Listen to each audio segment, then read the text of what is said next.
Welcome to The Burning of the Midnight Lamp, where we are dissecting music history, album by album, track by track. Today we are listening to the song I Can't Give Everything Away by David Bowie. It's his very last song on the very last album that he released, Black Star, from 2016. Please remember to like and subscribe if you'd like to hear future analysis of different albums by David Bowie and also by other artists that we like to touch in on. If you'd like to hear the full analysis of this album and the other songs of the album, please subscribe to our podcast. And if you'd like to hear the full podcast and see the full podcast, and in addition to that, listen along to all the music from this album, please support us over on Patreon. Links and subscriptions are below. My name is Frode. My name is Trond. And my name is Chris. Okay, so then we have arrived at the final track on Bowie's album, Black Star, I Can't Give Everything Away. Written by Bowie himself, and of course being the final track on his final album, it very much represents his farewell to us fans. How about we take a listen to the song? Yes. Go ahead. Right, here we go.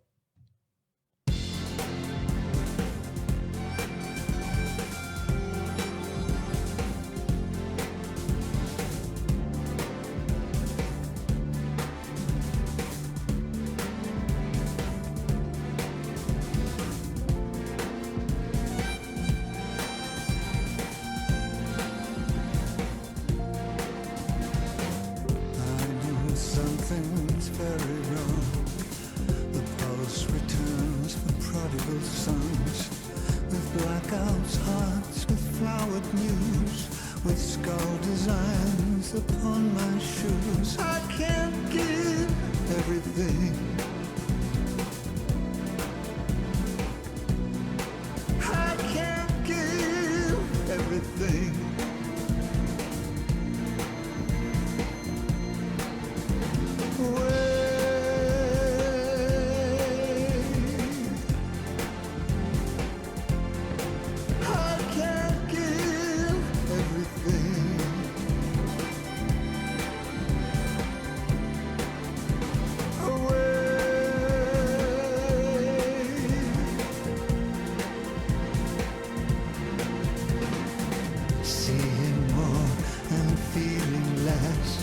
Saying no, but meaning yes. This is all I ever meant. That's the message that I sent. I can't give everything. I can't give everything.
Something's very wrong.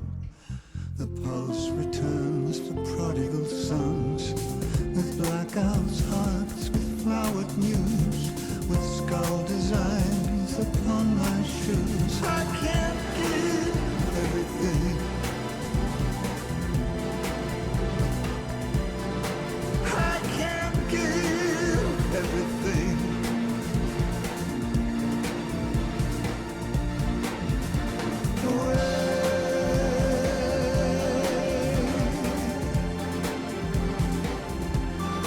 I can't give everything.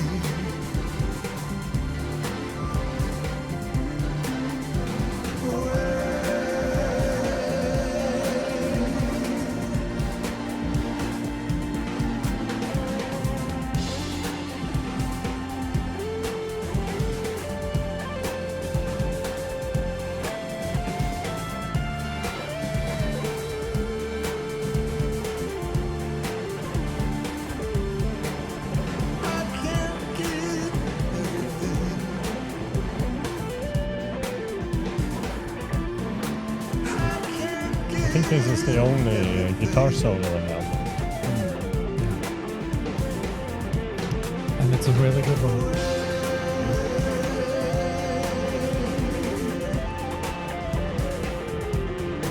I can't give everything.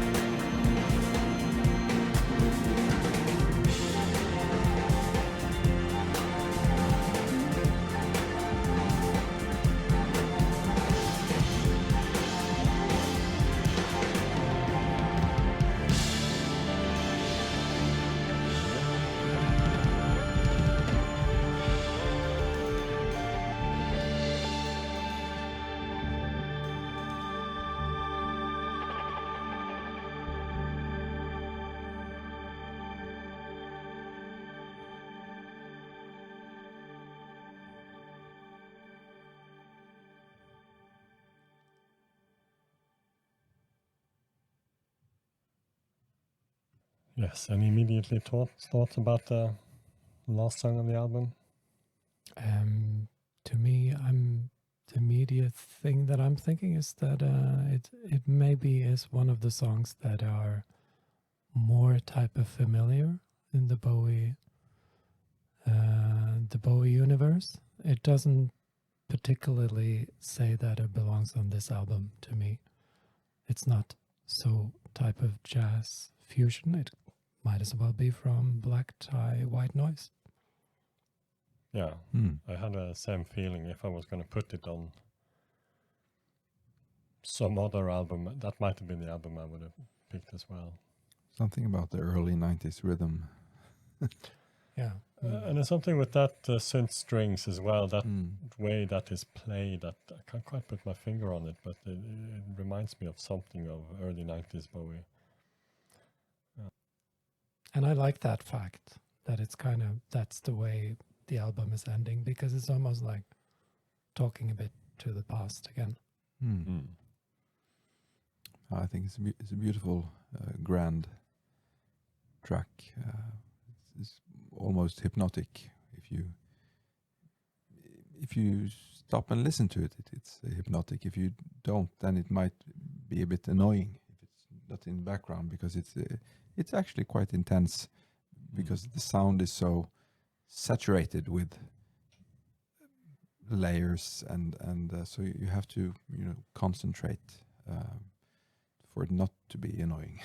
But if you concentrate, it's a very beautiful track, and I think it's a very fitting ending for Bowie's last ever album, because it has this grandeur, both vocal and the music, and not at least the lyric, which we'll come back to later. But there's also this drum machine track that keeps it down to earth and grounds it. So if you wouldn't have had this tinny, simple drum machine track, then it would have been maybe pompous or too grand. But and the drums are actually from the demo version of the song. yes, it is the drums and the harmonica playing is lifted from Bowie's home demo Mm. and into this track. But I think that grounds the track, keeps it from not going into like it's a sort of Broadway, this is the end of the show thing. And I think that's something he does a lot. Maybe it's the English thing where you cannot be too serious. You have to have a little wink to the audience. It's like when we were discussing Black Star, the song, you know, the lyrics and the video, they're very dark, but then you have this this Muppet kind of monster in the end, and the last notes are this wobbly synthesizers. So there's always a bit of humor in there, and I think in this song, the drums, how they stop and then they start over again, like a home harmonic. No, not a harmonica, but a home accordion.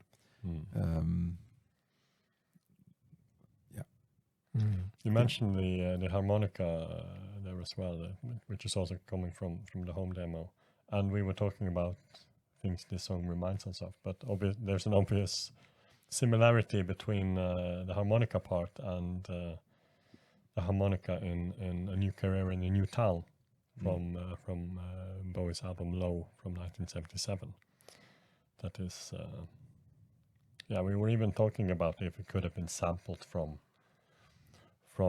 that track before we went to this recording, but it is Bowie playing or re-recording it at least for the home demo. It's very similar. If that is, it's obviously intentional to quote himself. What to make of it, it's not easy to say. And I mean, it doesn't feel like a coincidence that he chose that song. A new career in a new town. I mean, come on. When he's dying. They also named one of the tracks Lazarus, who rose from the dead. Yeah. So there's a lot of so he's ambiguity. giving a hint that he's going to have a new career in a new town after he's dead. That's what I said. Yeah. Never thought about that. It makes all sense to me. Makes sense. Yeah. Well, if we should take a look at the lyrics, they are very short. They are 4 lines, and I can't give everything away. And it's 2 verses with 4 lines. And I think the last one, seeing more and feeling less, saying no but meaning yes. This is all I ever meant. That's the message that I sent. It sums up David Bowie's lyrics, I think. Yes, it's Zen-like in its self-contradictory. It's what we would expect as a last statement, if it was meant as a last statement. But as we know, he did not mean it as a last statement. He was planning to record more, but he probably knew that it could be his last statement.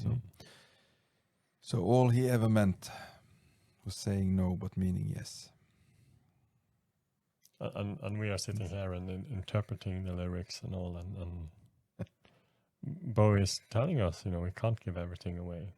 No. He wants to push us back against the wall and fool us all again, as he said in the previous song leading up to this.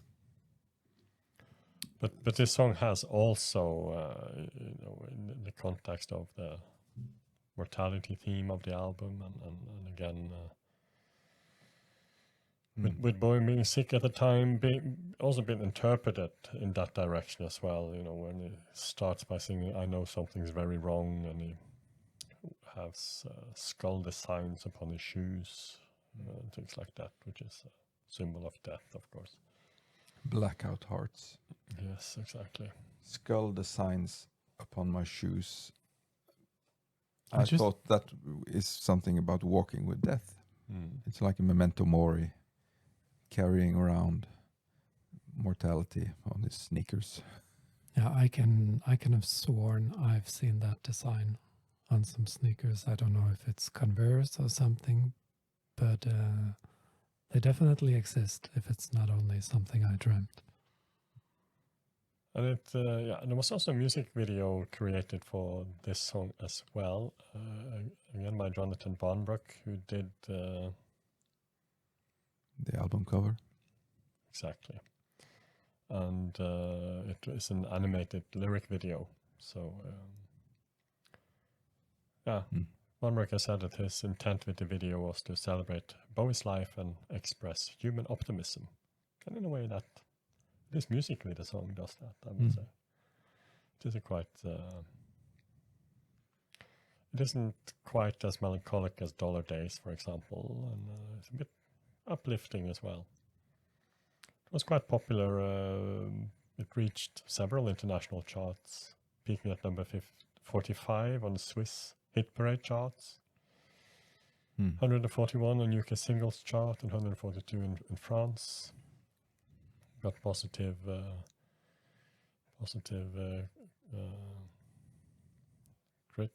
criticism by several of the big musical press, and Pitchfork actually ranked it as the 23rd best song of 2016.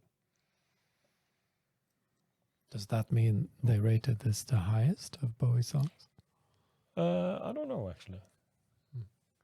Only the 23rd. Only the 23rd. I mean, it could be that there are, Black Star Lazarus, Sue for that matter, are higher. I don't know. Yeah. I haven't seen the list, but I know that this song was on the 23rd place. And this also exists a remix of the song, Farewell Mix, made by Trent Reznor and Nine Inch Nails. And they played this remix during their I Can't Seem to Wake Up tour as a tribute to Bowie. And Trent Reznor also uploaded a studio version of this remix to SoundCloud, and has said that he did that as a healing process after Bowie's death. And 8th of January this year, 2023, the American indie rock band Spoon also released a cover version of the song, on which would have been Bowie's 76th birthday. And he ends with a guitar solo. It ends with the guitar solo, and that is the only guitar solo, I think, on the whole album.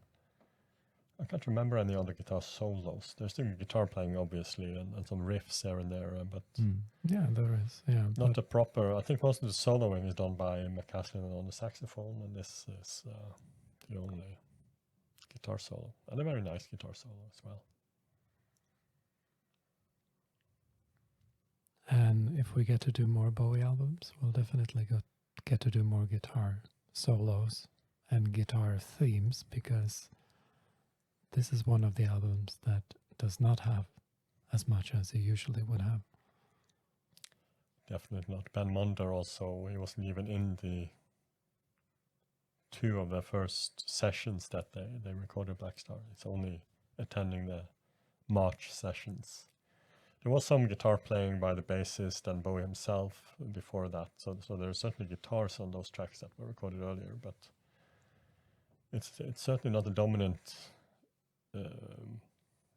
instrument. Even on the next day, the previous albums, it's a lot of guitar, much more a guitar-based album, even quite dominating guitar as well, really rocking out at times. Definitely a different direction here, which suits the album very well, of course. But there aren't that many albums that has this little guitar playing on it of Bowie albums. Must be Must be Black Tie. Black Tie or Berlin trilogy, which is synth based, those type of albums. Although there are certainly guitars on those as well. Absolutely, yeah. The final thoughts of the song. I mean, I like it. It's not my highest ranking song on the album. I would still put Dollar Days ahead of this. And as I mentioned when we were discussing Dollar Days, I still think Dollar Days is a better choice as the final track on the album. I feel it has more of a triumphant ending than this one has. I mean, this one also has a quite positive and uplifting end, but the way Dollar Day starts, very melancholic, it sort of feels even more fitting there, I would say. Apart from what we have been discussing about the lyrics, of course. Yeah, I think it belongs where it is, to be honest. I think it is a bit more uplifting than Dollar Days. But I'm willing to try. And the next time I listen to the album, I'm going to put Dollar Days last. And we'll see. Mm-hmm. Yeah, I also think it's a wonderful song and a fitting ending, as many others on this album also could have been great endings. And I think all of his last 5-6 albums have had songs in the end that could have been his last word, like Heat or Bring Me the Disco King. He's ending with another song with a saxophone solo, and that is fitting, I would say, as he started out as a saxophone player, well before he was a vocalist even, I think. So it's a bit closing the circle with this song, but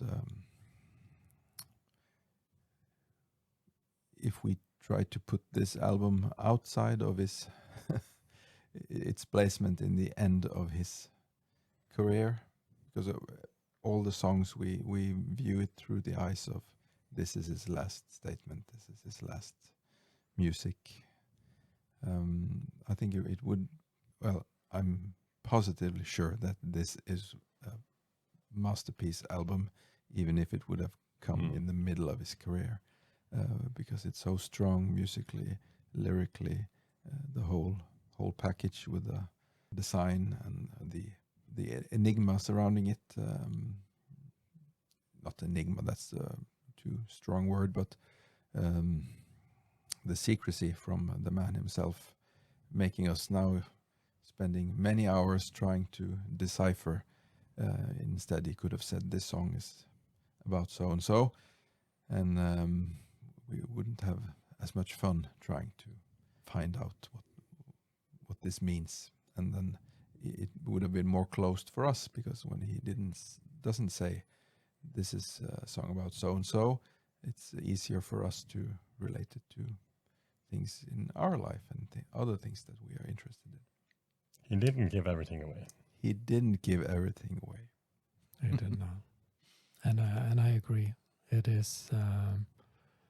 It's probably what I would rank as one of my top 10 albums by Bowie, and I think that it would be the same whenever it came out. I agree. And by that, I think we'll say thank you to everyone who was watching this analysis of the last song of David Bowie's album. Please join us again later. We will probably do the Next Day album by Bowie pretty soon as well. So keep a lookout for that. Please remember to like and subscribe, and you will get notification when the next track comes out. When the next day. When the next day, on the next day, and the next track, and the next album. All right. Then it's just for us to say thank you and goodbye, everyone. Goodbye, everyone. See you soon.